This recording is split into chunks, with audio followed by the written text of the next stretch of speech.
Hello children, I hope you all are healthy, wealthy and fine. Today in the GK we are going to discuss chapter number 8 and the name of the chapter is Indian Armed Forces Ranks. हमें ना बड़ा proud feel होता है when we are talking about the Indian Armed Forces, but we should know what are the rank of these forces. तभी तो आप लोग कभी ज्वाइन करना चाहें इंडियन आर्म फोर्सेस तो you should able to understand कि कौन सी रैंक पे कौन सी पोजीशन होती है, क्या नाम होता है उस रैंक का. So the Indian arm force consist primarily of 3 professional service. 3 कौन सी सर्विस होती है इंडियन आर्म फोर्स में? The Indian army, then Indian navy and then the third is Indian Air Force IAF. Each service has its own rank structure. हमें क्या करना है, अब हमें ये तीनों सर्विसेज दी हुई हैं और हमें एक टेबल को कंप्लीट करना है इनके रैंक्स बताकर. सो टॉप रैंक जो इंडियन आर्मी में होती है वो किसकी होती है? That is the field marshal. अगर आप देखोगे ना तो नंबर 1 पे field marshal, FIELD field, and then you will write the marshal, MARSHAL. Then general, then lieutenant general, then major general. After that the brigadier. Here is the brigadier. So we will write brigadier.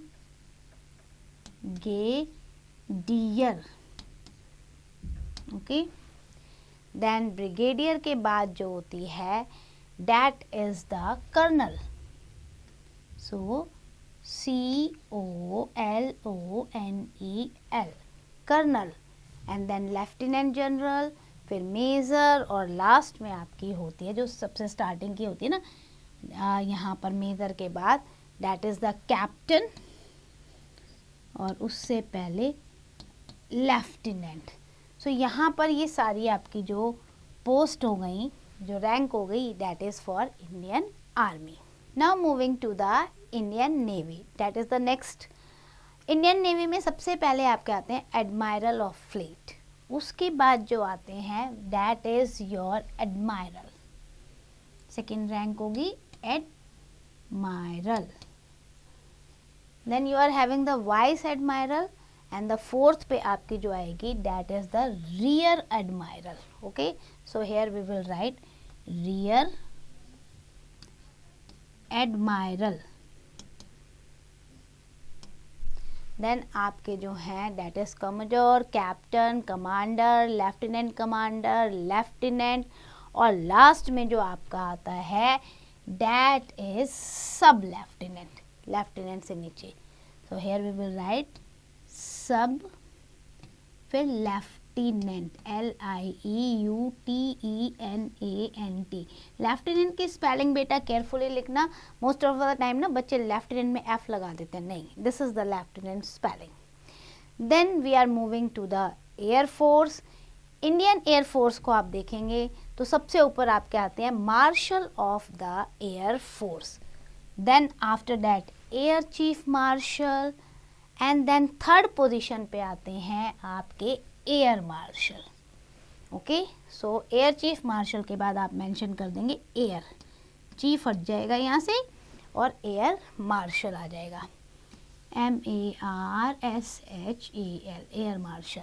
After that air vice marshal, air commodore, group captain, and then you are having the wing commander. So here it has been given wing, WING, wing, and then commander. So commander, DER. From here you can check beta wing commander की spelling ये देखो, यहाँ mention है आपको. And then after wing commander we are having the last one, that is squadron leader. Okay, so we will write here squadron, SQUADRON,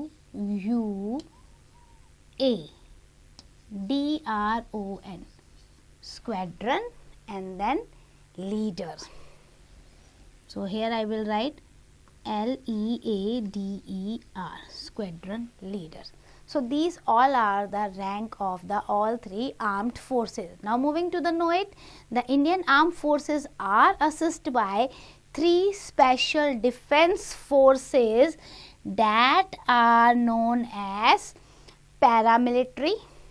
number 1 जो 3 special forces भी हैं इसके अलावा, उन्हें हम क्या कहते हैं, paramilitary forces. The 3 division are Assam rifle, special frontier force and Indian coast guard. ये इनके सब डिवीजन हैं. So that's end for all the armed ranks. I hope you understand. Learn the exercise carefully.